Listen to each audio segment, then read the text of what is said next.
You carry a gun, Mr. Chase? I never bothered. Ruins the line of your suit. You used to be a spy. My child is a prisoner. $17 million. All they will take is eye, his ear, the hand, and don't tell me you don't have the money.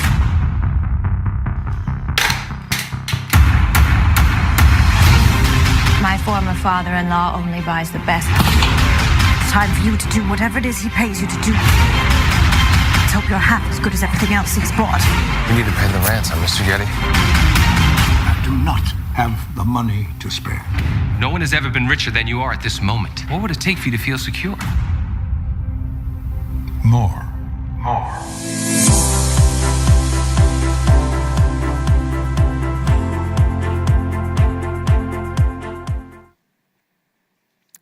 More? J.P. Getty in the 70s was the richest man in the world. He was worth $1.2 billion in a time when people were not talking about billions of dollars, more about millions of dollars, but he had $1.2 billion. In today's dollars, that would be equal to about $9.1 billion.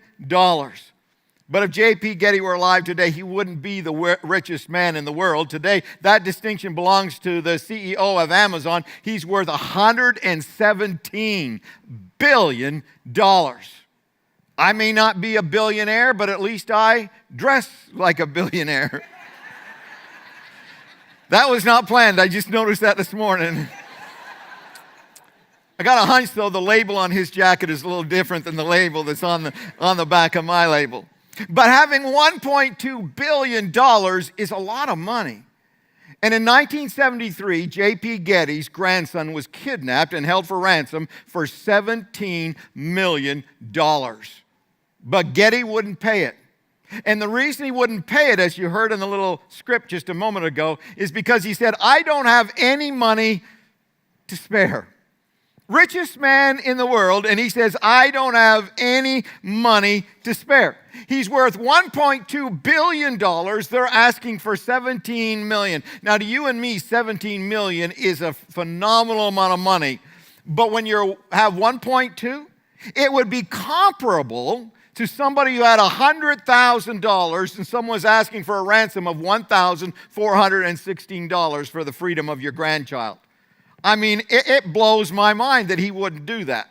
I think it would blow any reasonable person's mind. And in fact, the person that Getty had hired to find his grandson, it blew his mind because he asked Getty that question we heard just a few moments ago: what would it take for you to feel secure?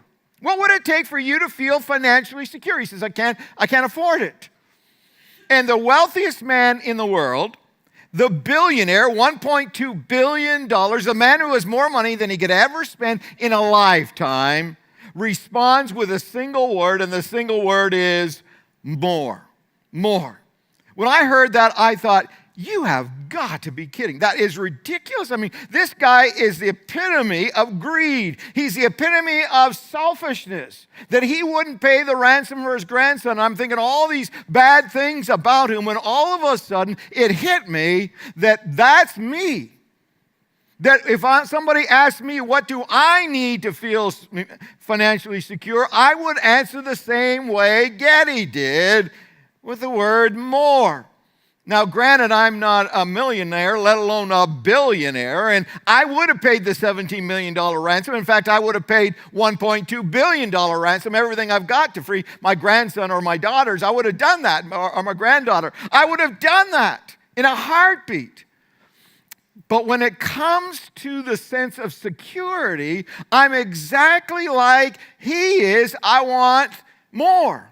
Now, I don't want $1 billion. I don't need $1 billion. $2 million would be enough. That would be okay. If I had $2 million sitting in my bank account this morning, or my investments were worth $2 million right now, I'm telling you, I would be 100% secure. If somebody asked me, what do you need? I'd say, absolutely nothing. I am secure. But the problem is that I don't have $2 million sitting in the bank or investments. I don't have $1 million. I'm not close to it.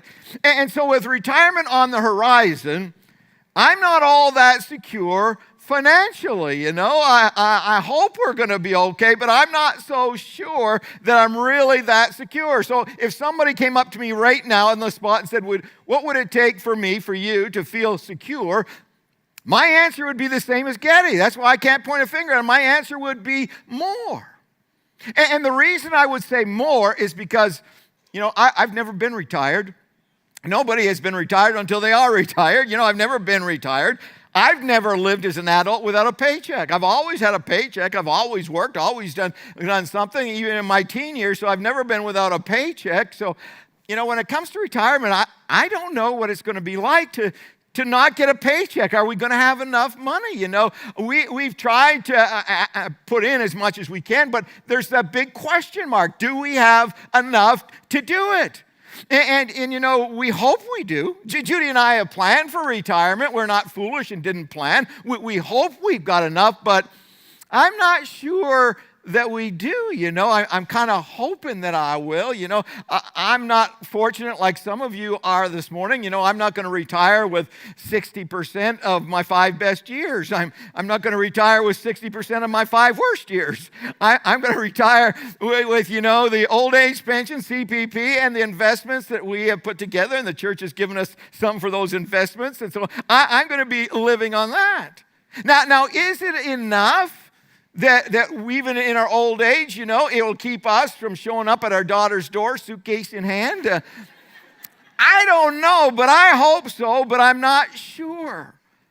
And so even though I, and you, by the way, are in the top 2% of the wealthiest people of the world, and yeah, you heard me right, you this morning are in the top 2% of the wealthiest people in the world. And yet, even though that's true about me and it's true about you, the truth is we all want more.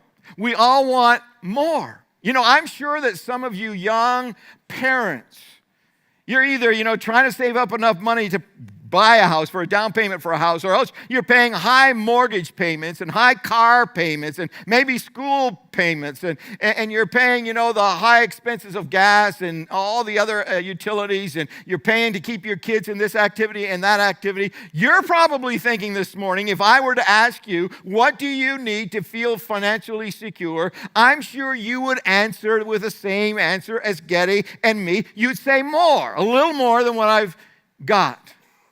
But how is that possible?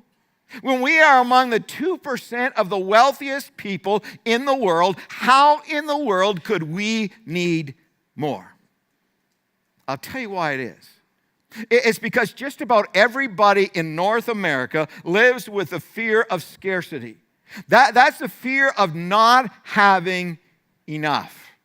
Even though we're in the top 2%, we are afraid that we may not have enough money to last. We may not be able to make it. And so like Getty, we grasp. We want more and more and more. We have an insatiable desire for more, to build up our bank accounts, build up our pension funds, build up all those things, because we're afraid we will not have enough.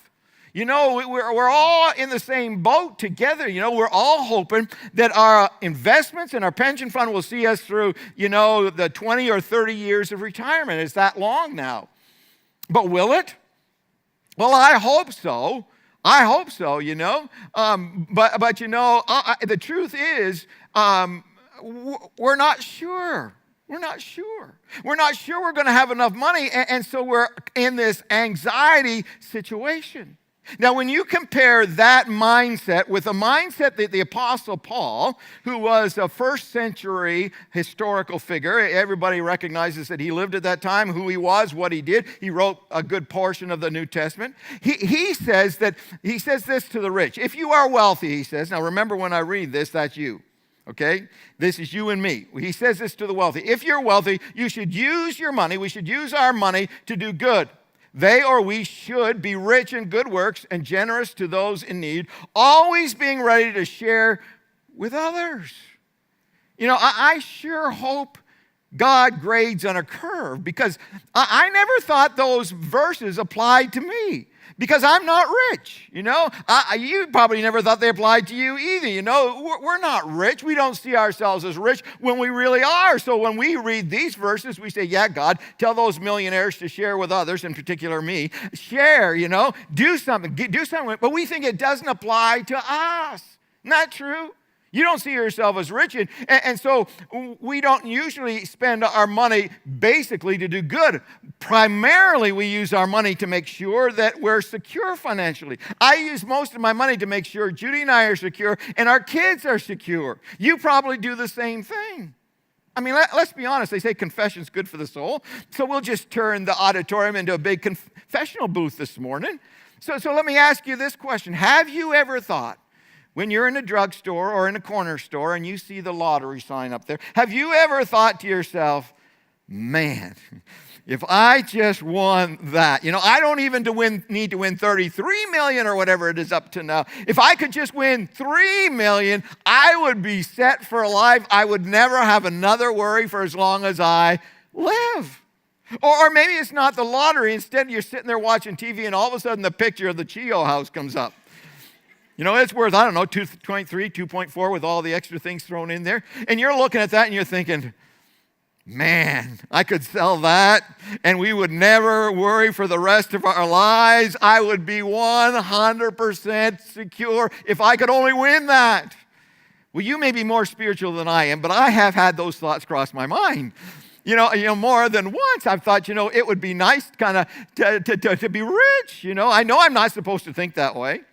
I know as a Christian I shouldn't think that way. I know as a pastor I'm absolutely not supposed to think that way. I know that. And I've been taught since I'm a little kid that money won't buy. Oh, he taught you too, eh? Money won't buy happiness. I know that. And I know something else that maybe some of you don't know, and that is one of the wisest men who ever lived, who contributed to a book of the most greatest wisdom thoughts. It's the book of Proverbs that was entered into the Bible. One of those great wise guys, the whole book is filled of practical wisdom. And they share a prayer in there that they're suggesting we should pray. Let's see if you've ever prayed this prayer. It goes like this. Lord, give me neither poverty nor riches. How are you doing so far? You prayed that prayer? You know, give me just enough to satisfy my needs. For if I grow rich, I may deny you and say, who is the Lord? And if I am too poor, I may steal and thus insult God's holy name. Now, I'll be transparent with you this morning. I have never prayed that prayer. Never, not one time in my life have I ever prayed that. In fact, to be honest with you, I've never even been tempted to pray that prayer. I have been tempted to pray, and in fact have prayed the prayer, Tiev in the old musical, you know, Fiddler on the Roof. I prayed his prayer. Do you remember when he was talking to God, and he said to God one day, dear Lord, would it be against some vast eternal plan if I were a wealthy man? I prayed that prayer. I'll confess to that. I've said, Lord, what's wrong? That would be a good plan to have because I want to be rich, not just rich as far as the world is concerned, but as far as North America is concerned. In fact, the truth is a country western song came on the radio. I don't know, time goes by so fast, a year, maybe it's longer than that. And when I first heard it on the radio, I heard the words and I thought, I could have written that song. I love that song. Let me read you some of it. Just a couple of lines from a verse and then the chorus. The chorus is really good. It's priceless. Here's what the verse says. It says, I wish I had a rich uncle that kicked the bucket. Aren't you glad you're not my uncle? And that I was sitting on a pile like Warren Buffett. Good poet. But here's the part I really like. He goes, I know everybody says money can't buy happiness, but it could buy me a boat, and it could buy me a truck to pull it. It could buy me a Yeti 110. Do you know what a Yeti 110 is? I didn't know. I had to look it up. You know what a Yeti 110 is? It's a cooler. It's just it must be a fancy cooler down south. Nobody up here seems to know what it is. But it's a Yeti 110 iced down with some silver bullets. I didn't know what that was either. I had to look that up. I'm as dry as they come. And then it says, yeah, and I know what they say. Money can't buy everything. Well, maybe so, but it could buy me a boat. I love that song. You know, as soon as I heard it come down, I downloaded it onto my iPhone, my smartphone. I listen to it every so often. I memorized the chorus. I know that. And I see a boat, and I'm thinking, it could buy me a boat if I was only rich. I mean, that's what I don't need to be like Bill Gates and have 90 billion or Warren Buffett have 84 billion or Mark Zuckerberg has 71 billion. I don't need to be that rich. I just need to be rich enough to buy a boat and a motorcycle and a Corvette and then enough money left over in the bank so I could buy me a sense of security. Are you with me? I mean, come on, be honest now. It's just between you and God. Have you ever had those thoughts? Or are you spiritually mature enough that you do pray, Lord, don't make me poor and don't make me rich, just let me have enough? Or are you really like me and you suffer from a scarcity mindset? That even though we are among the 2% of the wealthiest people in the world, we feel like, the other 98% don't get it. They don't live in Ottawa. They don't know how expensive houses are here. The cost of a mortgage, the cost of rent, the cost of food, the cost of a car, all these costs. I need more.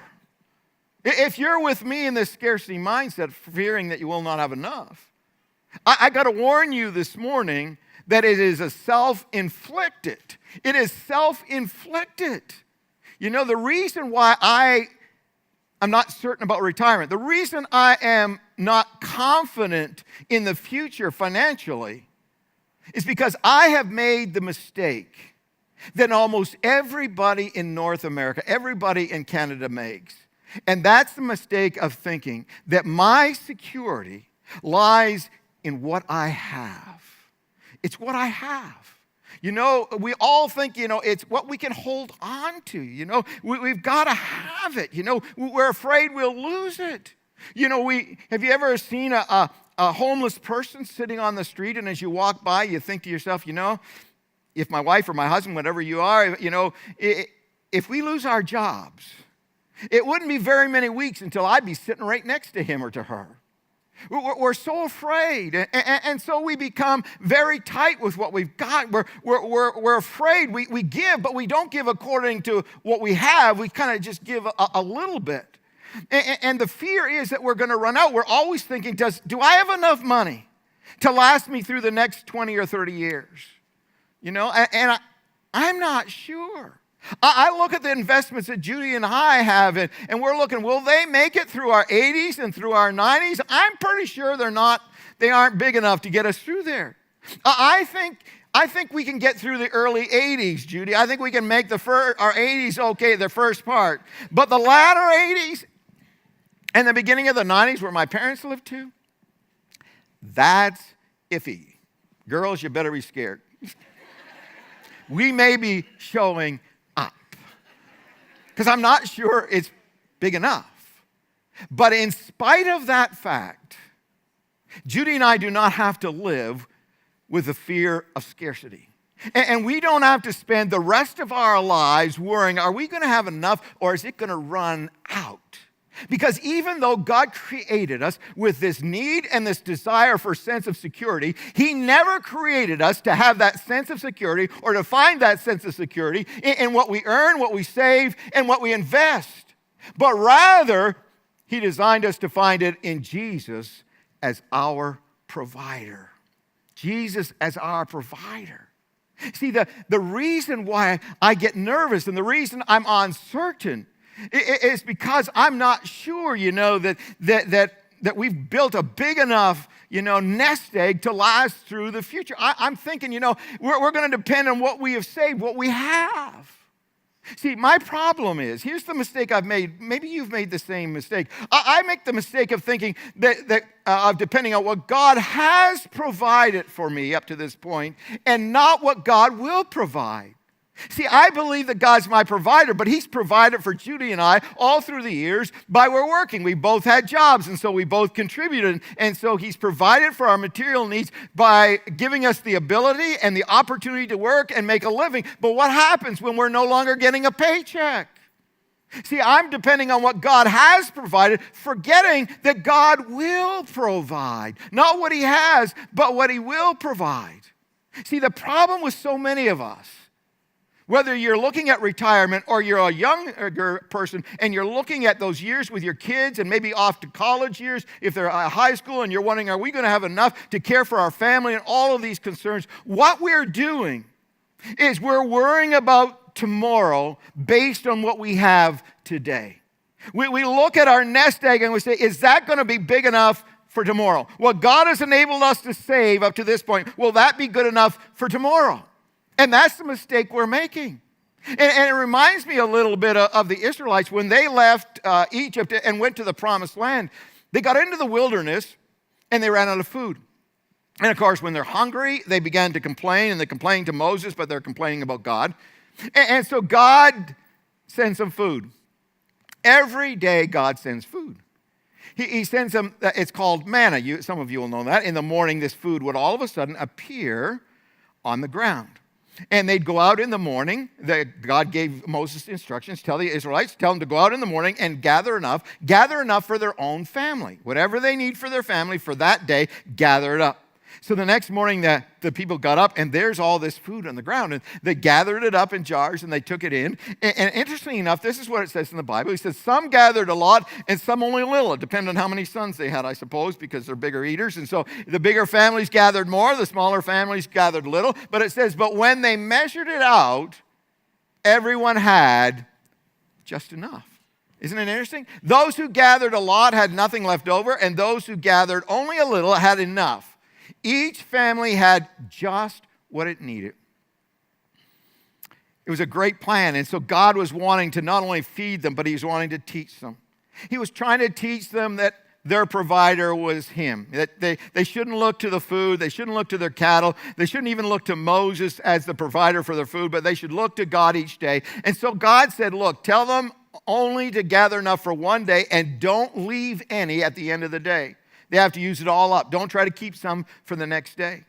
But of course, there were some Israelites just like you and me who had the fear of scarcity. They had been hungry. They knew what it was like to be without food. And so some of them thought, what if God doesn't show up tomorrow? We'll be hungry again. Why don't let's just keep a third of it. Let's just keep a little bit of it, and we'll hold it over till tomorrow. So just in case God doesn't send manna in the morning, and it's a new thing, let's just keep a little bit so we've got something for tomorrow. And so some of them did that, but when they got up in the morning, this is what they found. They found that it was full of maggots and had a terrible smell.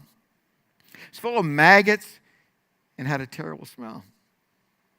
You see, those people, those Israelites, they weren't trusting God to meet their need. They were trusting what they had. They were trusting what they could hold on to. And God was trying to teach them to trust him. And you know something? We do the same thing. And God does the same thing. God is constantly trying to teach you and try to teach me that we should look to him for our security and not to our bank account and not to our investments, not to our pension plans or even to the government, but rather we should look to him. And so Matthew, who was a contemporary of Jesus, wrote down a lot of what Jesus taught, and he put it into letters, and those letters were later put into a book, and that book was later put into the Bible. It's the book of Matthew, first book in the New Testament. And this is what he recorded Jesus saying. Jesus said, so don't worry about these things, saying, what will we eat? What will we drink? What will we wear? If he was talking to us today, he said, Don't worry about how you're going to pay your mortgage payment. Don't worry about whether you're going to have enough to pay the rent. Don't worry about whether the money's going to last to the end of the month. Don't worry about your kids going to school and college. Don't worry about retirement. Don't worry about any of those things. He says, because these things dominate the thoughts of unbelievers. But your heavenly Father already knows all your needs. So, seek the kingdom of God above all else and live righteously, and he will give you everything you need. In other words, what Jesus is trying to teach us, he's saying, look, don't always be worrying about those things. You need to save money. He teaches us that. You need to put money away for the future. He says that. But don't put your trust or your confidence or your sense of security in the things you've earned or the things you've saved and the things you put away, but put your confidence and security in me, because all of those things can go. You know, the investments, the market can crash and you can lose it all. You know, somebody may run off with a pension fund. You don't know what's going to happen. But if you're trusting me, it will be okay. Put your trust in me. For some reason, we seem to have a hard time doing that, don't we? The truth is that our tendency and our fallback, our default is always to look to what we can see and what we can hold for our security. It's what we can get our hands on. If we can see that our bank account numbers are good, if we can see that our investments are doing well, if we can hold on to some material things, then we feel secure. We're okay. If I just win that house, if I get the lottery win, then I'll feel secure.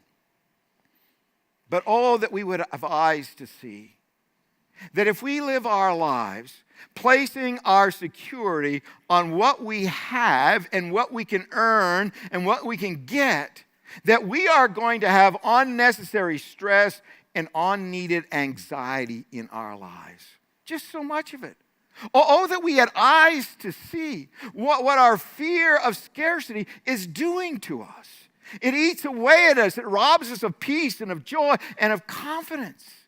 What we need to be praying for, and this is what I want to leave you with this morning, is that from this day forward, we would pray a prayer something like this: oh Lord, please give me eyes to see not just myself, but give me eyes to see that my security is in you. That my security is in you. Not in what I have, not in what I hold, not in the size of my pension fund, not in the college fund I put away for my kids, but my security is in you. That you will provide everything I need day by day. And I'm telling you, if we can get to that point where we will truly pray that prayer every day and place our security not in the things that we can see or hold, but in Jesus Christ, instead of living with a fear of scarcity, we will live with a confident joy of abundance. And I'm telling you, that's the way to live. That's the way to live. If we will just give up that fear of security and choose instead to put our security in Him. And so if you were to ask me right this moment, what do I need? What do you need, Allan, in order to feel secure financially? My answer would still be just one word, but that word would be Jesus. I'm telling you, if you got Jesus, you're secure. He owns the cattle on 1,000 hills, the Bible says. He's promised to meet your every need. He's kept you up to this point. He's blessed you up to this point, and He'll carry you the rest of the way. He doesn't need a paycheck to do that. And so this is true whether you're 25 and just starting out and you got young kids and you're looking to the future and you're wondering how are we going to afford all this and the payments and the mortgage and all of that, or you're 65 and going into retirement, or you're 85 and the money's running out. Jesus says to us, just pray you have eyes to see that your security is in Him. Ask God to make you realize every day that I am absolutely secure, that my future is going to be okay because Jesus has promised to meet my every need.